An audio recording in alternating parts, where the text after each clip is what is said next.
Hello there! My name is May, and in this video we're going to be talking about therapy and why therapy doesn't always work for people, because that's the real tea here. Disclaimer, this video is not a dunk on therapy video. I've been in therapy for many years. I love therapy. I think it's a very valuable resource. This video is an exploration on why therapy doesn't always work, on why therapy fails a lot of people or helps with certain things but doesn't help with everything. There's so many reasons for it. And as someone who's worked in the mental health field and studied a lot of this stuff, I really just want to have a frank conversation about it, because I think a lot of people just say, just go to therapy. And it's not like an end all be all. Therapy is not the end all be all. It's very helpful. It can be very helpful. But sometimes you have to go to other places. Again, not dunking on therapy, just exploring some of the reasons why therapy doesn't work and what we can do about it. Hey, friends, so you're gonna see editing me a little bit. I'm tired, chronic fatigue, laying down on a Sunday afternoon. Don't judge me too hard. But you're gonna see editing me here and there because I really wanted to make sure that I clarify in some places. So I've thought about all of these things like very intensely, and sometimes because I have ADHD, I just will not say all of my point in the moment, or I'll kind of skirt around it, or I'll be like going to that point and then I just go somewhere really different.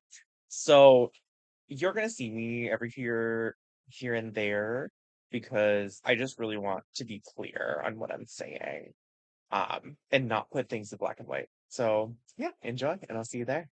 So number one is that therapy focuses on the medical system framework, and that can feel very alienating to people. If you didn't know, mental health is actually part of the medical system, which was literally crazy to me when I found out, because I thought that mental health was like its own thing, but it literally is part of the medical system.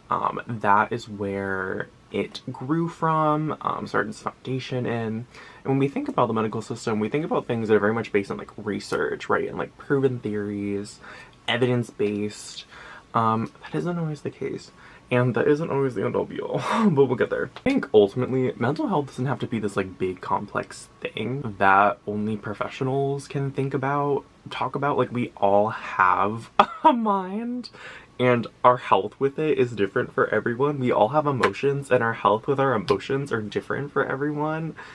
And sometimes, they fall ill, become mismatched or haywired or like too much or too little. There's so many different experiences that we all have, and I think just saying the medical system is the end-all be-all for it really takes our power away from ourselves and our own labeling and our own experiences. I'm already going off, honey, you can tell. I have things to say. Actually, the idea that anything related to emotions is clinical, like, that's crazy to me. We all have emotions. Like, maybe one of the aims of this video is to really identify the difference between what is clinical and what is just like a human experience. I just wanted to clarify that I think a better way to say that is what is the difference between clinical and non-clinical, and what is the role of clinical based healing, right? What is the role of diagnoses and clinical work in terms of healing, and where is it not, right? Where are the blind spots in clinical? Just if that wasn't clear. That's what clinical diagnoses is trying to do. They're trying to label experiences. The medical system operates in a very specific way, right? Patient and doctor, diagnosis and treatment. The medical model is also based on the concept that the provider, the doctor, the therapist knows more than the client, and you go to get help. I shouldn't even say help. I should say you're trying to cure something, like a treatment. You're trying to cure and get treatment for something that you are experiencing, right? The therapist is giving techniques to treat the client, to cure them, essentially. Now, of course, there's some merit to this, right? Therapy helps a lot of people. Therapy's helped me. A lot of therapy, psychology, and research and theory. And I'm an academic, okay? I'm like a theory nerd. I've read so many books. Like, I know that there's a lot of merit to it, okay? Not exactly even talking about, like, the specific treatments or, like, therapy itself in a concept, but like the system that it lives in. Okay, we're thinking broader than like just those interactions. How does the institution itself impact those interactions? Because that is ultimately what causes therapy to fail a lot of the time. But we'll get there. I think it really just creates a problem when there's parts of the medical field that are ham-fisted into the mental health system that probably don't serve to be there. For example, sometimes people don't feel like they're connected to a human being. The medical system, I feel like, especially in the United States, really emphasizes this like disconnection. You know, provider knows more. Provider is this authority figure that's telling people shit. Rather than working together and collaborating. A lot of people want to connect to like an actual human being and not a robot. Where providers are able to give a space where people feel seen, heard, and not judged. So I think there's like this mismatch because we expect these providers, right, to be almost like these robots too at the same time. We want to connect with a human being, but connecting with a human being involves a lot. There's good, there's bad, there's variance. Right? And the institutions kind of just want it to be like, you're getting treated for a cure. There's this treatment, here you go, you're good. There's like a lot of variance just in the treatments themselves, but also in the humans giving them, right? You have bad days, you have good days. The people providing these services probably have their own stuff going on, you know? And I think it's actually a disservice to both the person getting the services, but also the person providing the services, if they're just completely taken out of the room, because they're a human being with their own stuff going on. I have seen so many times providers get used and abused by people, especially in community mental health, because a lot of us are helpers, right? We want to help people, we want to support them. I'm not trying to say these people are bad or evil or anything. They're just trying to get support. You know, our services are not enough, unfortunately. For what they call natural supports, which is just like people in your lives supporting you, friends, family members. Services are usually not able to fill those gaps. There's so much red tape, and sometimes people will go to trying to manipulate their providers, or just use the abuse tactics that they have learned that are programmed into them on providers. I've seen it happen so many times, and providers aren't really just able to call it out. Like, providers aren't able to really talk about how it makes them feel. It's like, in those moments we have to be robots, and I'm not saying that providers should go and like tell these people off, okay? But I think there's a lot of value and merit to being like, that makes me uncomfortable, like, as a human being. You know, if we're trying to help people connect with other people and heal, we have to be able to connect with them as human beings and be like, this is just how I'm feeling about this, and work it out with them, right? But there's so many reasons why people can't do that. There's so many reasons people can't do that, and it is very frustrating, because I feel like it really gets in the way of healing when the goal, you could say, we're trying to fit this role of a provider instead of actually trying to look at, what does this person need to heal? What am I feeling? What do I need to be in this circumstance? I feel like it would just alleviate so much heaviness for people. And if that person can't hear it, like the person who's getting the service can't hear it, then it's kind of like, you know, explain to them, like, I'm a human being. We're all human beings. In capitalism, we don't think about other people as human beings. We don't think about workers as human beings. That's the thing. We don't. Right? We're trying to create a space where humans can collaborate. And that doesn't mean that there has to be this ice-cold provider giving the service, right? It really can be a human being where they are making this space for someone else. The space is not for them, right? The space is primarily for the person who's trying to get the service. But being able to name, I'm not feeling very good today. I'm a human being. I have my own shit going on. We're not going to focus on that. But I just need to name it. You know, I just need to say that. It's like, this is the kind of stuff that helps people connect with other people and move forward with their healing. And that's not really something the systems provide. Another piece of this is the education system. I could talk about this for years, okay?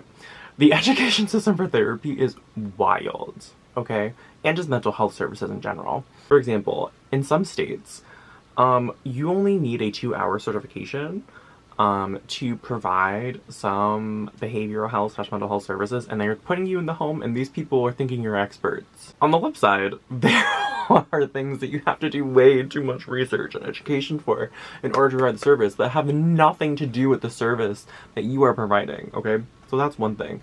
The second thing is the education you receive in all these different certifications, licenses, degrees, varies wildly from person to person, okay, from institution to institution. There are standards, right? But those standards are not the same across different education fields, because it's not just like, you know, you go to psychology and then you're a therapist. There's marriage and family counseling degrees, there's social work degrees, there's counseling degrees, there's psychology therapist degrees. Like there's many different degrees with a lot of variance, a lot of different standards and education that you learn, and also the institution themselves that are teaching. Some people that I know that are therapists have told me that they would go even so far as to say that school barely prepared them to actually help people and be providers.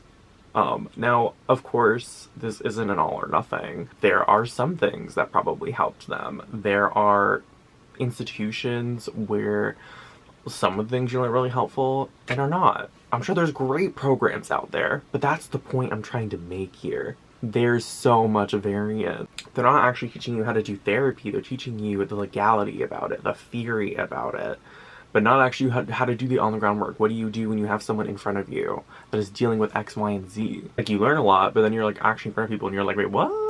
What do I actually do? What is this? I also want to talk about internships because there's a lot of variance for various reasons, and some agencies are not very nice to interns. When the goal is to provide some people take internships so seriously, okay?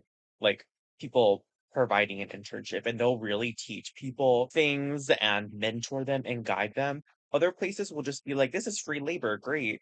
So I think the internships are supposed to be that, but in so many cases and for so many reasons, such as money, time, um, getting free unpaid labor, availability. There's so many different internships that can only be available at once. There's so many shifting things.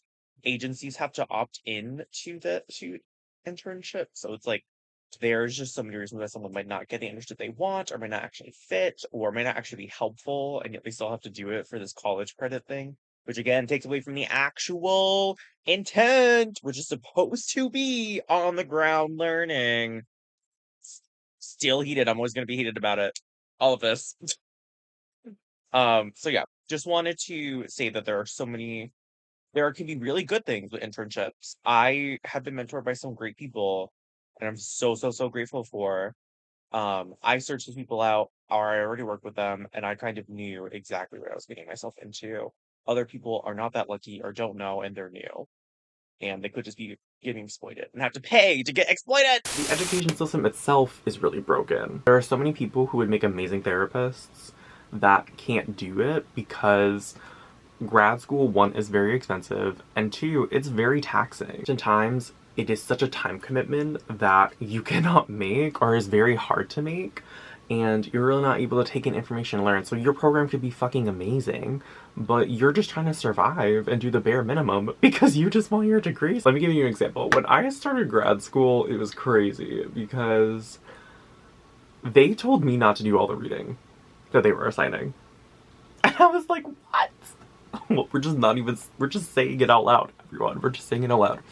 And they told everyone that eventually they will get good at seeing what the assignments were and what they needed to read to do the assignments. And I was like, excuse me? I was like, isn't the point of reading to learn? Isn't the point of school to learn and not to do assignments? So we can learn how to be good therapists and social workers, because I was going for social work. I was like, what? Excuse me? Like, they were literally like, just read what you need to do the assignment. Just read, do the assignment. And I was like, this is not the point of this. I didn't go to grad school to do assignments. I'm going to grad school to learn how to be a good fucking therapist. Now, of course, assignments can be part of that. I'm not saying they shouldn't. What I am saying is, what the fuck? And they literally said, you're not going to be able to do all the reading. Why are you assigning it then? Why are you assigning this reading? This system is broken. This system makes no sense. Why? The point of institutions so often is not to learn. Okay? It is not to learn, it is to do. And I know therapists who literally went through their entire grad school and didn't read anything because they didn't have time. And I'm not dunking on them. I don't blame them. They're trying to do this in a broken system. They want to help people. They don't have time to do the reading. So they would make stuff up or do the bare minimum reading, when you read the first paragraph. And I was like, this is ridiculous. This is ridiculous. No wonder there are therapists out there who have no idea what the fuck to do. Terrible practices because they didn't read how to do the good practices. All these reasons combine to one of my main points, which is institutions do not give all the information to therapists on how to heal. It's usually very specialized, and I could go into so many things about why specialization in itself is a disservice and not a holistic view of a human being. There is literal so much science, research, theory, practice on what people can do to help heal themselves, what they can do to live a happy life despite having mental illness, what can they do to cope with their mental illness, understand what's going on with them. There's so much information out there. It's not taught all the time. It's do the fucking assignments. Don't do the reading, do the assignments. It's crazy to me. And that's because the education is so wildly different for everyone. So some therapists are learning about these techniques, but some of them are just optional, or they're electives. And I'm like, this is actually the thing. That could be the difference between someone learning how to heal and not. There's literal science on how to rewire your brain, how to rewire your body, change it into the ways that you want it to be. And a lot of providers don't know that, or they go really hard into the mind. We are so obsessed with the mind. We don't really look at our emotions or our nervous system so much. We are so obsessed with the mind. Mind's crazy. Don't get me wrong. Love the mind. Very important. But a lot of this hasn't been accepted also by the mainstream institutions. I have some examples if you want to look into them yourself. You can look up Professor van der Kolk, or read The Body Keeps the Score, his book. Look at his research around developmental trauma and complex post-traumatic stress disorder. And they've had research about this diagnosis for a pretty long time now at this point, and it has been denied many times.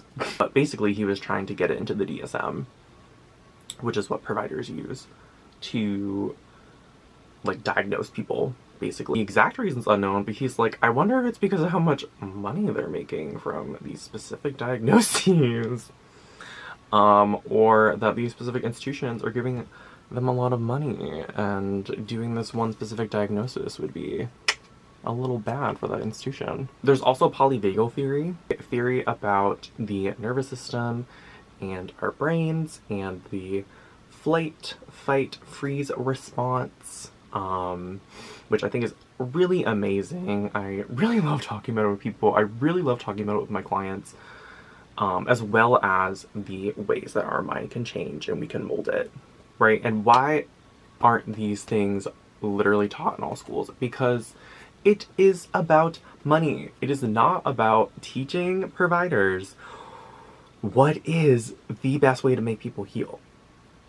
There's a reason it's called sick care, okay? United States, there's a reason it's called sick care. And that's because the whole fucking system is broken. The whole thing.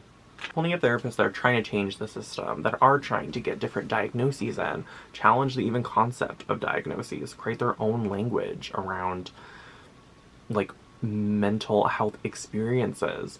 I always like to say experience and not diagnosis. I say anxiety, depression, and trauma because that is kind of how we think about it. Those are the terms we're going to look up. But I always try to think about it as, what experience are we having underneath that? What is that trying to label? What is anxiety to you? And what does that need, right? Not exactly you have anxiety, so we're gonna take pills and we're gonna do this, we're gonna do that. What is it that you need? What is your life need, right? Looking at all these different perspectives. Hello, new day, same me. So we still got more stuff to talk about. Apparently we're signing. Okay. I love being neurodivergent. In the next part of this, I feel like I get so passionate and heated because I just feel so intensely about all of this. So I really wanted to just clarify some of the things I'm saying. One is when I'm talking about a diagnosis, I'm asking the question, is it serving us? Is the diagnosis itself, is the search of the diagnosis serving us? Meaning, is it helpful? Is it getting us to where we need to go or want to go? Right? Because what is a function of a diagnosis? It's trying to describe a group of people experiencing something and clustering them together and giving them tools, practices, medications, etc., that have helped these people, right? These group of people experiencing the same thing. The first thing is that a diagnosis always implies pathology. It is something physical or mental within that person. Sometimes, like, I think there's a normal human reaction to things happening around them, not like a disorder or a diagnosis. It's just an actual human response, such as living in an oppressive society or someone close to you dying. Some sort of tragic event happens, right? If you're really sad and it's hard for you to go through daily life, etc. That's just a very human experience. Two, diagnoses can limit our perspective where we need to find a diagnosis for every single experience. And if something doesn't like fit a diagnosis, it causes a lot of confusion, uncertainty. Now, you can obviously find a lot of good in diagnoses, right? A lot of clarity, a lot of ease. I'm not trying to say that we shouldn't have diagnoses per se, or that we shouldn't try to find them. What I am advocating for is that if the diagnosis, or lack thereof, is limiting us in some way, that's the problem. Humans and human experiences are much more broad than what is in the DSM, and I think we need a more flexible approach sometimes than what is this specific thing. Like, let's just focus on what is happening and how we can help ourselves, even if it's not perhaps in the most effective direction because we don't have the name for it. It's we're not stalling. You know what I mean? That's I feel like can happen a lot when we don't have a diagnosis. We stall and we don't try to continue to experiment and move forward because we don't know if it's in the right direction or what it's gonna do. It's like, let's just try, right? Let's just try. I think we just really have to assess what are people experiencing and what specifically they need. Is it a holistic problem? Do we need to get more specific? Is it pathological? There's a lot more than just that individual person. It's the whole society that lives around them. It's the culture. Um, there and how that does infect them psychologically is important. But to pretend that it just comes always inherently from inside someone is crazy. When a therapist tunnels into a diagnosis and the treatment for said diagnosis to fit into this medical model, instead of thinking a bit more common sense, like if someone's relative dies, let's say, and they're very close with them, a response that someone might have is not being able to get out of bed, is impairment with daily living, right? Just not being able to do the things they usually do. A therapist's response might be some, not all, obviously, that they need to be on medication and do some sort of specific mental health treatments, right? Putting a diagnosis on that. Whereas it's like, this is a very normal and human response to grief. Like, that might not be what we need to be doing. It might just be like, of course you're sad, right? Of course these things are going on. How do we manage? how do we try to find some sort of balance, right? Like, why just throwing in a diagnosis at that really matter? Now, if you have those experiences for a very long time, then maybe we should look at medications, whatever, and a diagnosis. Maybe it still does stem from that, but it's a different approach. It's not pathological. It's not there's something wrong with you. There's a disorder, right? This is actually very orderly and human. We're just trying to support you. It's a very different framework, right? To allow us so much more space for experimentation and correct labeling so we can continue to work in the directions that we need to work on for effective healing and to get to where we want to go, to create the outcomes we want to create. Instead of telling a trans person, it makes sense if you have all these pathological and mental disorders because you're trans. Um, and trans people just have them. They just higher amounts of trans people have them. It's like, hmm, maybe you're trying to cope in a world that doesn't accept you and feels safe to you. And you constantly feel unsafe. Like, of course you're struggling. Of course your body's in disarray. Of course your mind is like not all there. Like, if you were in a different situation, a different society, a different culture, like you might be thriving, right? So I think we really just have to look at what does this person want? What are they experiencing? And where do they want to be? And how do we get there while coping with the current experience? I'm experiencing a lot of shortness of breath, feelings of my body internally is on fire. Um, Shaking. Okay, we know it's not a physical thing. We ruled that out. What does that specific human need in that circumstance, depending on who they are, what their values are, et cetera, et cetera. This is what other people, we could label that as anxiety and say, this is what other people have experienced within that say they have anxiety. But it's not the end all be all. None of those things could help, right? We're not addressing the root problem, which is what are you anxious about, right? We're just like, oh yeah, have some breathing techniques, do this, do that. What about, let's go deep. Let's go underneath. Who cares about the label and what other people experience it like that? Let's go underneath for you and have, this cluster of people, this anxiety. Those are all tools for us to try to experiment and help the specific person dealing with anxiety. But we have to find what works for them. Not, oh yeah, this is the treatment for anxiety. It's gonna work. It's this is what you're experiencing. How do we help you calm your body down? How do we challenge the inner beliefs that may be causing this, right? Sometimes I just feel like we make it so much more complicated because we are trying so hard to fit it within this medical model. And it's like, let's just try to be more flexible. Like, let's just try to really figure this out. Okay, really just like get into the details rather than being like, this is what people with anxiety deal with, or this is how people with anxiety cope. Okay, let's just check it off the list one by one to see if they help. Like, I think this is why the work can feel really aimless sometimes for people, and like they don't really know how to heal because it hasn't really been given to therapists what exactly people what is the process to heal? What is the process from beginning to end? Right? What are the stages of healing, of recovery? What does it look like when someone is in very distressed, very dysregulated versus more regulated, more self-assured?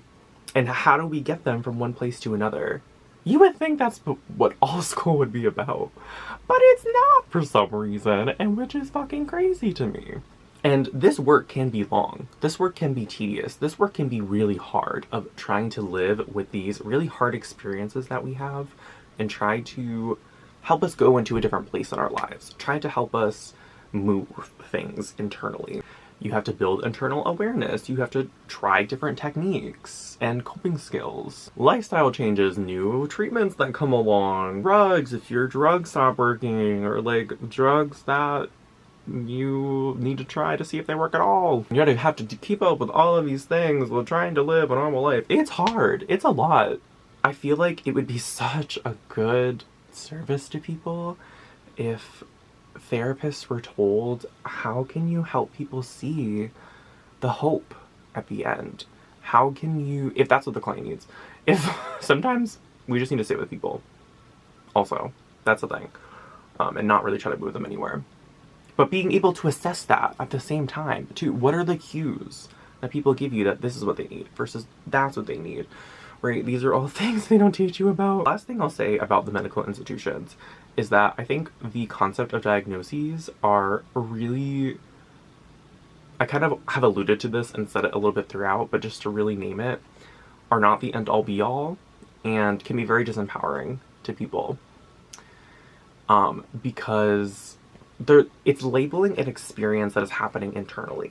Does it really matter if it's depression or anxiety or this or that? It's distressing to someone. What can we do to support them? What can we do to help them move through it, become more regulated, support them in our communities, support them in life? Like, what can we do? I think I'm literally so passionate about this that I'm like moving my camera a little bit. Let me just put it to you this way. Being gay and being trans has been in the DSM as a mental disorder, okay? That should show you the validity of it in all forms, okay? These are created diagnoses, right? These are man-made terms that we have given so much power, okay? Institutionally and culturally, where we don't even say to someone, what are you experiencing? And they're saying, I just feel really sad.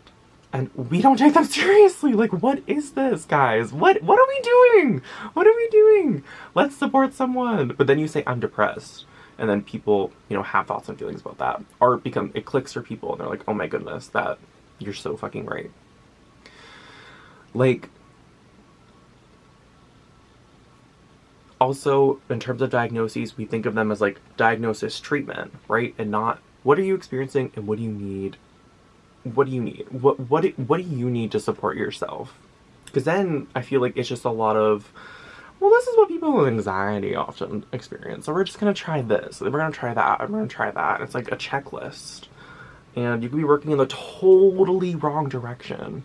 Where if we really just sat down and we're like, what do you think you need? And how can we get there?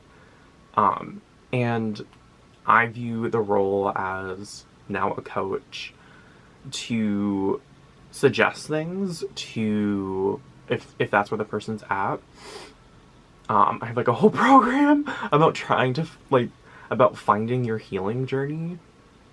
I have a whole program about literally having a whole map for you, because I have a whole program that literally guides people through the entire process of understanding where they're at, knowing how to cope with their experiences, but also how to be happy, create a life that is fulfilling and satisfying for them while also doing mental illness, and like never being confused, like always having something to do, always being able to move directions, because I have really felt like this so often. It's such a huge gap that people feel so hopeless and they're not able to see the light at the end of the tunnel.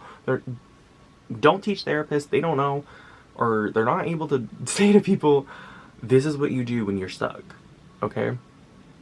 This is the process that you can have when you're stuck. And you don't have to feel stuck. You can feel like you are blocked and that you're trying to find a way around the blockage. But we're not just sitting there, okay? We don't have to just sit there. Unless you want to sit there, that's okay too. But if you don't want to sit there, if you want to move, we can do that, okay? Sorry, I'm so passionate. I feel like to explode. There are lots of different treatment options, right? I've worked in a lot of these places. I've received treatment in a lot of these places.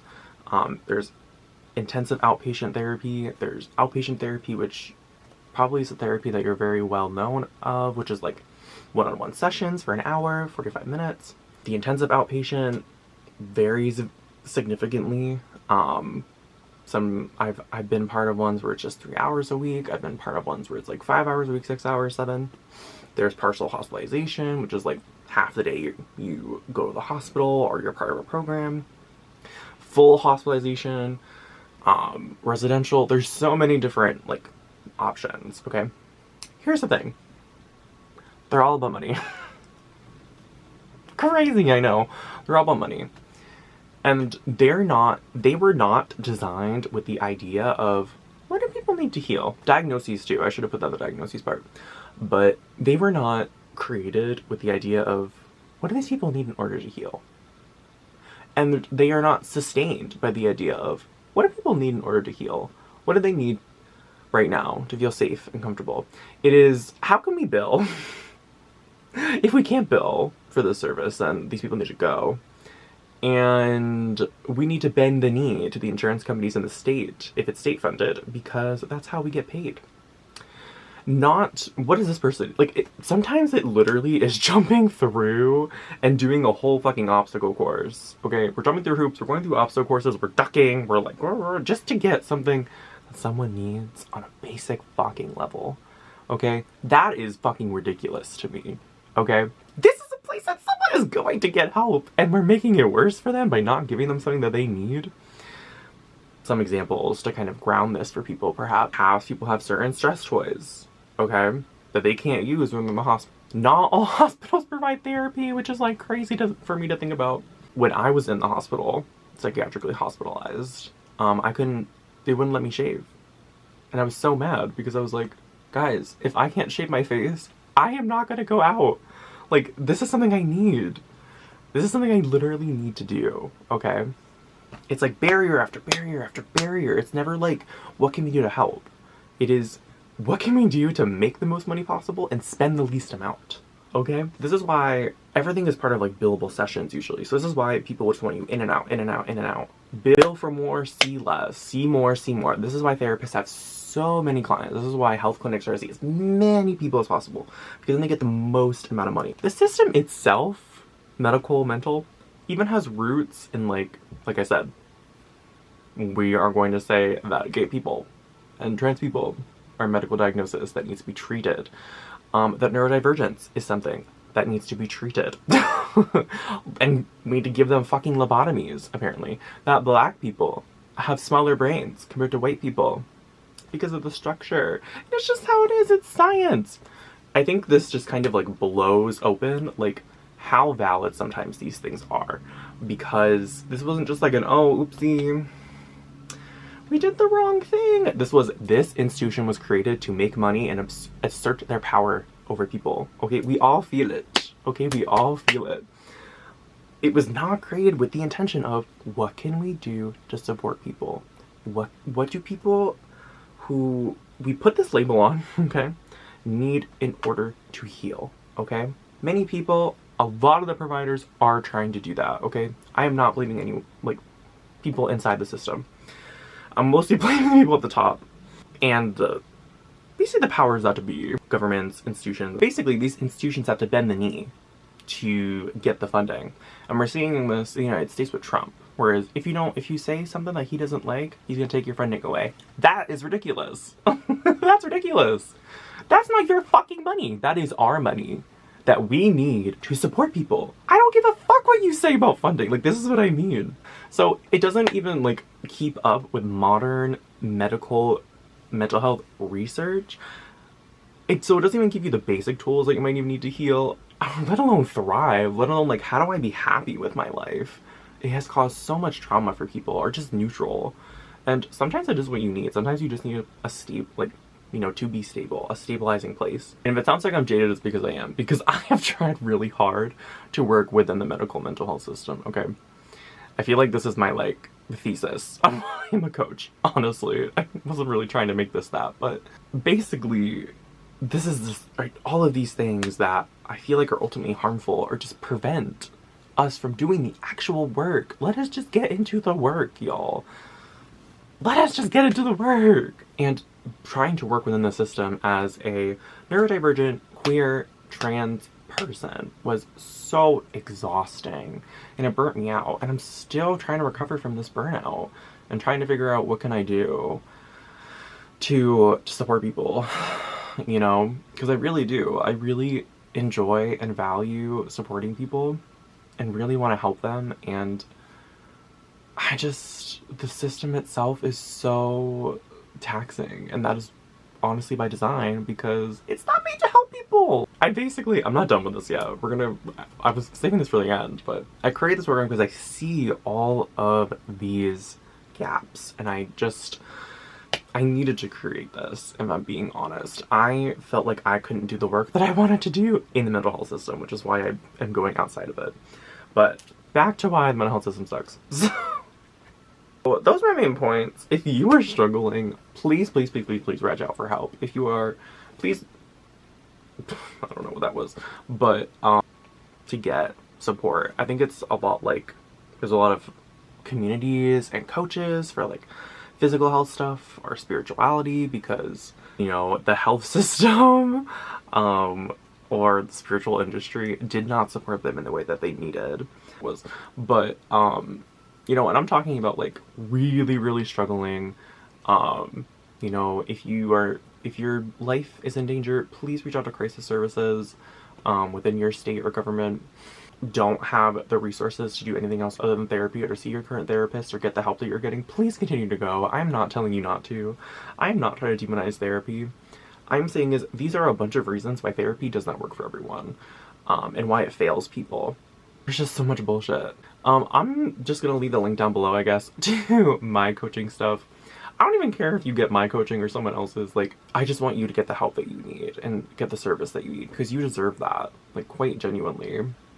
If you feel like you're confused or you've tried healing your, you know, anxiety, depression, trauma, and it hasn't worked for you, like, you know, feel free to check out my website below, or my program below, because that's basically what I designed it for. It is from my own experience of reading so many therapy, clinical, spiritual books, and collecting so much like independent research about how to heal, how do people cope and thrive and maintain with their experiences, how do they create systems.